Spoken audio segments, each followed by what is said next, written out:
Have you ever sat in silence after a conversation with your grown child, wondering, when did things change? Maybe you remember when they used to run into your arms, hang on every word you said, or call you just to ask for advice.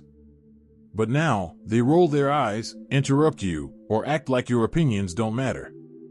You might feel invisible in your own family, like no one listens anymore, and every time you try to explain your feelings, it only makes things worse. If that sounds familiar, you're not alone. Many parents over 60 quietly face the same heartache.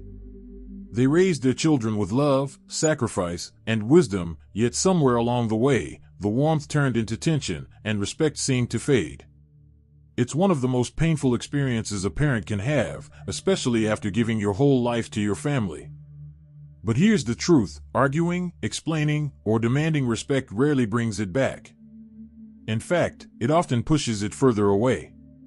Today, we're going to talk about what you can actually do instead, the kind of actions that restore peace, dignity, and self-respect, without turning every conversation into a battlefield. Because the goal isn't to control your children's behavior, it's to strengthen your own sense of calm and authority in a way that naturally earns back their respect. Let's start with something most parents overlook: silence can be more powerful than words. When your children raise their voices, dismiss your opinions, or talk down to you, your first instinct might be to defend yourself. Maybe you feel that if you don't explain your side, they'll think they're right, or that if you stay quiet, you're letting them win. But the truth is, in moments of anger or disrespect, explanations don't reach their ears because they're not listening. They're reacting. Silence, when used calmly and intentionally, sends a much stronger message than arguing ever could. It says, "I will not participate in this kind of conversation." It holds boundaries without aggression. You might simply pause, take a breath, and say something like, "I'll talk when we can speak respectfully," then walk away. No anger. No guilt. Just quiet strength. You see, your energy teaches people how to treat you. When you engage in shouting matches or long explanations, you unknowingly give away your power. But when you stay calm and composed, you show maturity, confidence, and self-respect, and that changes the tone of future interactions. It may not work overnight, but slowly, your children will notice that they can't rattle you like before. That alone shifts the balance. Now, another thing that often deepens disrespect, though it comes from love, is trying to fix or control your children's lives. It's natural to want to protect them, even when they're adults. You've spent decades guiding them, making sure they're okay. But when your advice turns into repeated warnings, reminders, or criticism, even if it's well-intentioned, they can perceive it as judgment. And the more they feel judged, the more defensive and distant they become. So instead of giving advice every time they share a problem, try listening, really listening, without jumping in to solve it. You can say something like, "That sounds difficult. What do you think you'll do?" It might feel strange at first, especially if you've always been the one holding the family together. But stepping back doesn't mean you don't care. It means you're giving your children the space to grow, make their own choices, and even their own mistakes. Ironically, when you stop offering advice so freely, that's when they often start asking for it again. Because your silence communicates trust, that you believe they're capable. And trust, more than any lecture, rebuilds respect. There's another subtle shift that can make a world of difference: stop chasing emotional validation from your children. This is a tough one, because every parent deserves love and appreciation. But if you constantly seek acknowledgement, if you feel hurt when they forget to call, or bitter when they seem ungrateful, you give them emotional power over you. Your happiness becomes tied to their behavior, which means every slight or harsh word feels 10 times heavier. The truth is, adult children often take their parents for granted not because they don't love them, but because they assume their parents will always be there, steady, forgiving, unshakable. They don't see the silent pain behind your patience. So instead of waiting for them to notice your worth, start showing it to yourself. Spend time doing things that bring you joy, whether it's gardening, painting, traveling, or even taking a quiet walk each morning. Reconnect with friends or activities that remind you that your life is still full of purpose.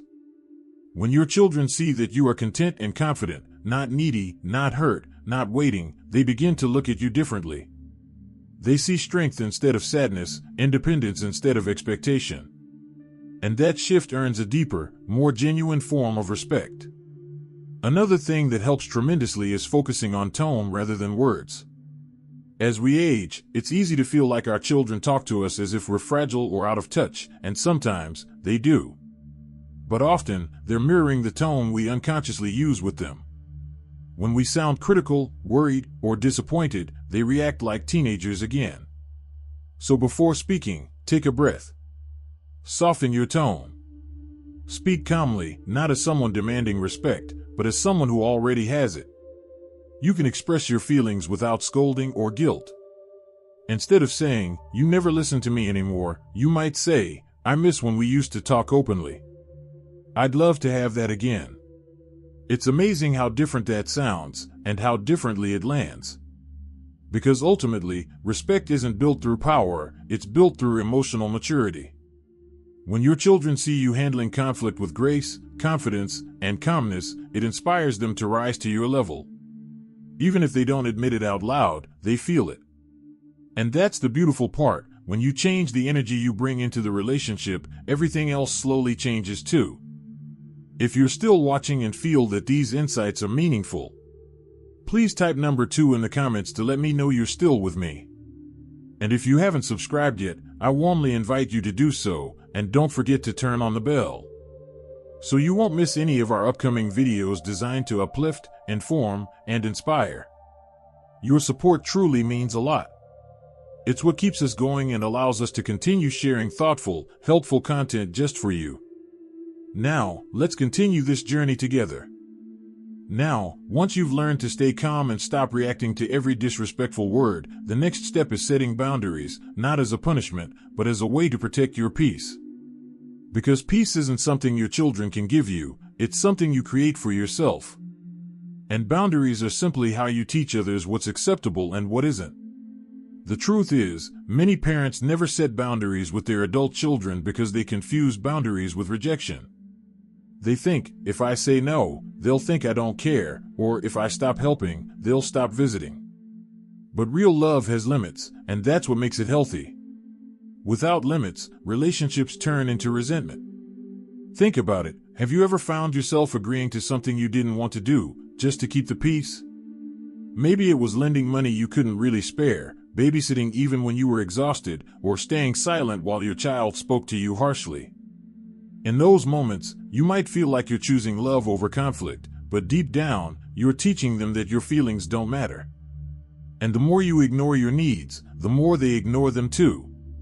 Setting boundaries doesn't mean slamming the door or giving ultimatums. It simply means being clear, calm, and consistent about what you will and won't accept. If your child speaks to you disrespectfully, you can say, "I love you, but I won't continue this conversation if it turns hurtful." If they expect endless favors, you can respond with, "I can't do that right now, but I hope you understand." Notice the tone. It's not angry, it's steady.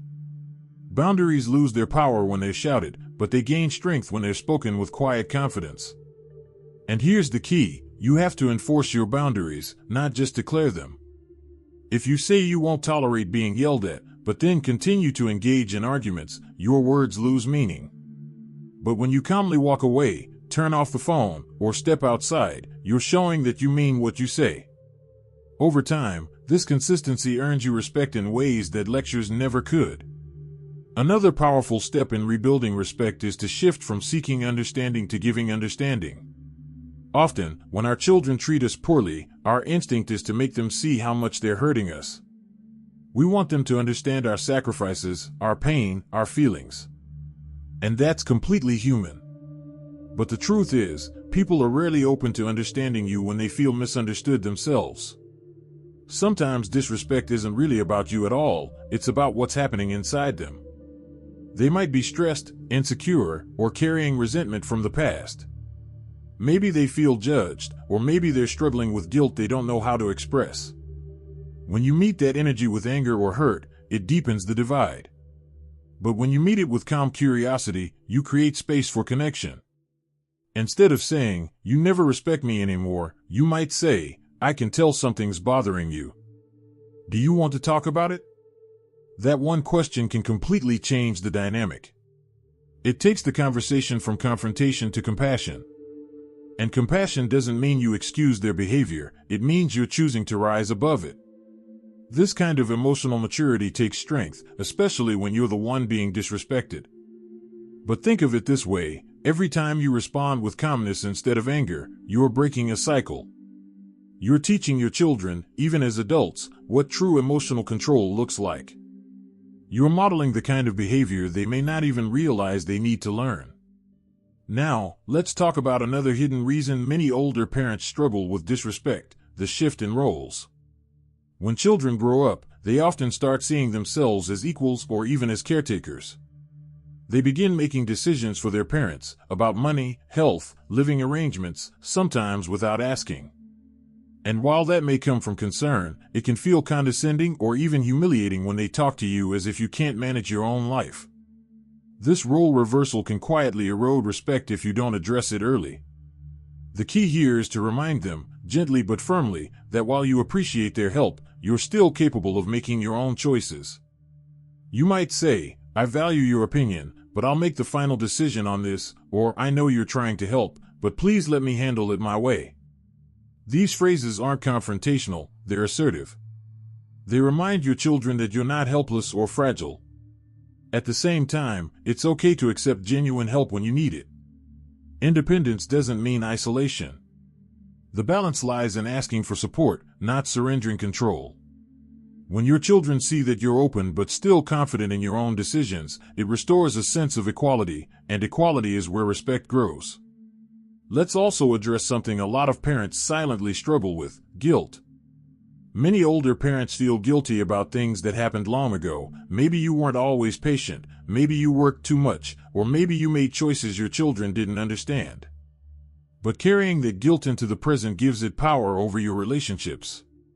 Your children may use it, consciously or not, to manipulate your emotions. You can't go back and rewrite the past, but you can take ownership of it in a healthy way. If you've made mistakes, acknowledge them once, sincerely, directly, and without excuses. Then let it go. You don't have to spend the rest of your life apologizing for being human. The best way to heal old wounds isn't through endless guilt, it's through present-day grace. Be the calm, loving version of yourself that you've always wanted to be, right now. That's the parent they'll remember. And here's something powerful to keep in mind: when your children don't respect you, it often means they've stopped seeing your humanity. They see mom or dad, not the person behind the title. But when you begin living fully again, when you rediscover your own joy, boundaries, and sense of purpose, they start to see you differently. They begin to recognize the person who once inspired them, who built their foundation. You remind them, without saying a word, that you were a whole person before they were even born, and that you still are. It's not easy, I know. But every step you take toward peace and self-respect makes a difference. Every time you choose calm over chaos, or silence over argument, you're reshaping the energy in your family. One of the most powerful shifts that happens when you stop arguing and start protecting your peace is that the entire dynamic begins to change. Your children might not notice it right away. In fact, they might even resist it at first.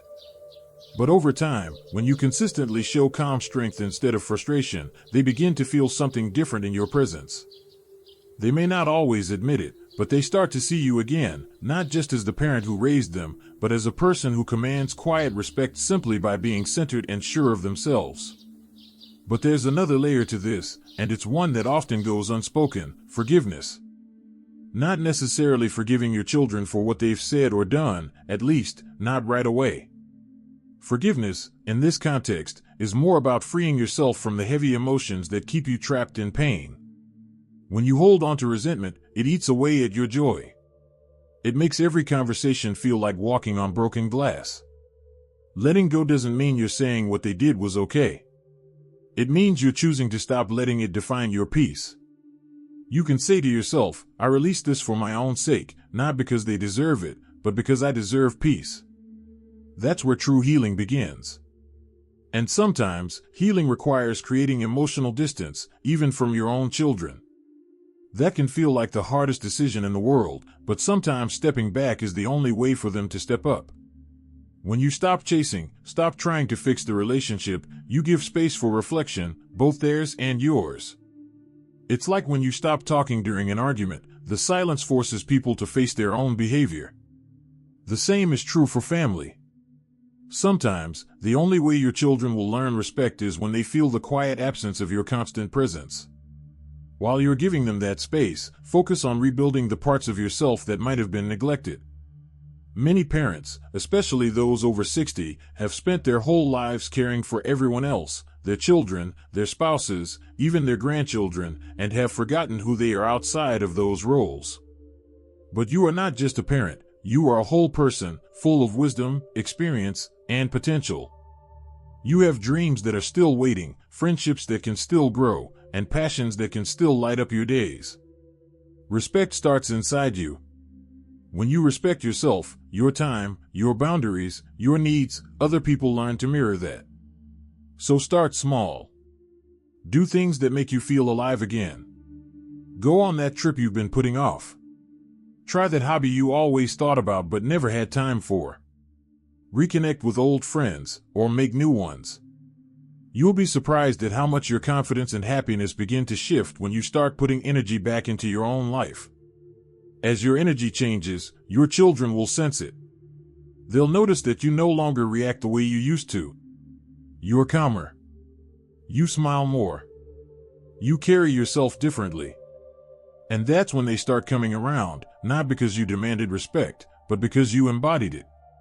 You've become someone they can't help but admire, even if they never say it aloud. Another piece of the puzzle is understanding that respect doesn't always look like what it used to. When your children were young, respect meant listening, obedience, and affection. As adults, it may look more like healthy disagreement, independence, and space.